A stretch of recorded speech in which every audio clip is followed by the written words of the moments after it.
এখন নিয়ে রেখে দে জুলি।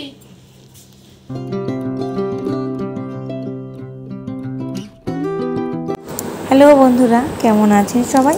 আশা করি সবাই খুব ভালো আছেন। বিয়ের প্যান্ডেল হয়ে গেছে, সব কেনাকাটি মোটামুটি আমার শেষ, আর দিদিও এসে গেছে, আর বাবু মোটামুটি বাজার সব নিয়ে আসতে শুরু করে দিয়েছে। এগুলো আমাদের ঘরে, তারপরে তো বাড়ির যে এক সপ্তাহ লোকজন থাকবে সেগুলো তো আনা হবেই।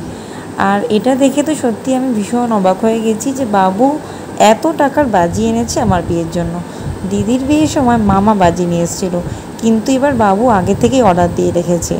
আর দেখো প্যান্ডেলের দেখে বেনি তো কি আনন্দ, ভাবছে কি হবে, কদিন আগে তো বড়দিদির বিয়ে গেল।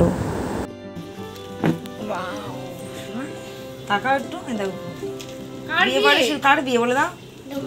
কার সাথে? ছোট স্যারের তো নাম আছে একটা। ও আচ্ছা, আচ্ছা আরেকবার বলো। হয়নি তখন। আচ্ছা, দিদির কার সাথে বিয়ে হবে? দিদি তাকিয়ে বলে দাও।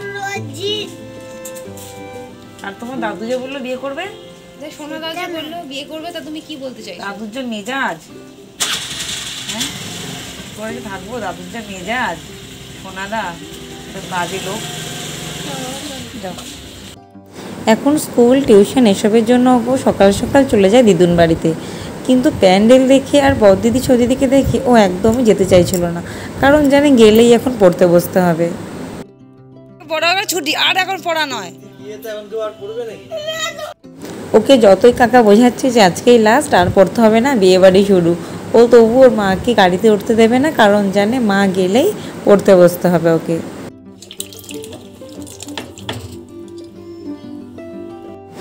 আর আগের ব্লগে তোমরা দেখেইছো রাত 11টা অবধি আমরা যে কেনাকাটি করেছি।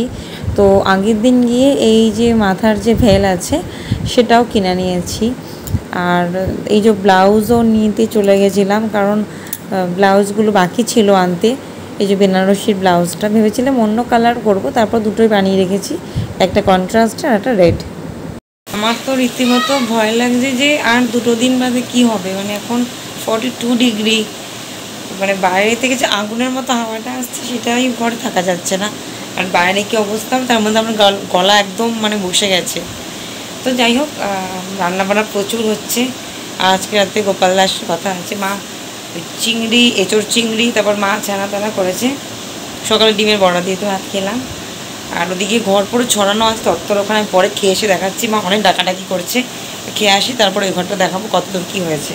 তো আজকালের মধ্যে পুরো কমপ্লিট করে নিতে হবে। এই দেখালাম, এগুলো সব ওই ঘরে নিয়ে গিয়ে, মানে জোরটা রেখে এসেছি, ভেল ব্লাউজ এগুলো সব ওই ঘরে রাখবো, রেডি করবো। তো পরে খেয়ে এসে ওই ঘরটা যাচ্ছি। এত কাজের মধ্যে আর প্যান্ডেলটা তোমাদের আর ঘুরে দেখানো হয়নি। তো এবারের কালারটা আমি বলেইছিলাম পিঙ্কে আর হলুদের মধ্যে হবে। আর এদিকে ট্রলিতে আমি মোটামুটি সব গুছিয়ে নিয়েছি, যেগুলো ওখানে গিয়ে আমি পরবো, যেগুলো আমার পছন্দের জিনিস। আর ট্রে হাফ গোছানো হয়ে গেছে, আর কিছু বাকি আছে। আর বিয়েবাড়ির বড় অতিথি চলে এসেছে। আমাদের মধ্যে বলে যে বিয়েবাড়ির লোক এলে নাকি ওলো দিতে হয়, সেটা নাকি একটা শুভ। তো যাই হোক, বড় অতিথি এসছে। আর দেখো দিদির যত জামা কাপড় উনিই নিয়ে এসছে, মানে আমাদের গোপালদা দিদির সব জিনিস নিয়ে এসছে। গোপালদা বলেই ছিল দিদিকে যে এমনি চলে আসতে, গোপালদা সব নিয়ে আসবে। আর আসা মাত্রই ড্রেস চেঞ্জ করে এই কাজে বসে গেছে। আমি আর গোপালদাই বাদবাকিটা গুছিয়ে নিচ্ছি। আর এর আগে সুরজিৎ আর আমি মিলে কিছু গুছিয়ে নিয়েছিলাম। তো আজকে গোপালদা এসে গেছে, গোপালদার আমি মিলে গুছিয়ে ফেলছি। ভিডিওটা কেমন লাগলো অবশ্যই জানিও। আর নতুন নতুন ভিডিও বিয়ের আসতে চলেছে, যারা এখন আমার চ্যানেলটা সাবস্ক্রাইব করোনি ঝটপট চ্যানেলটা সাবস্ক্রাইব করে নিও।